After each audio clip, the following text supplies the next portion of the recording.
चला त्या निमित्तानं का होईना तुझं लक्ष माझ्या पायाकडे गेलं. लक्षपूर्वक बघ, संकटमुक्त होशील. धर्म सेतु पालकं धर्म मार्ग नाशकं कर्म पाश मोचकं सुशर्मदायकं विभुं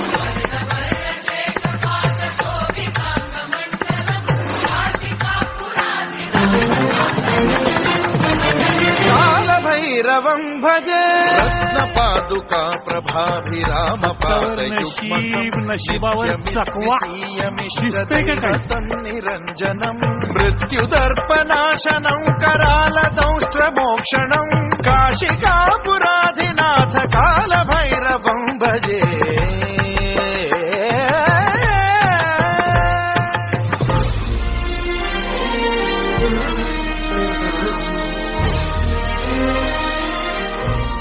Seat number 11.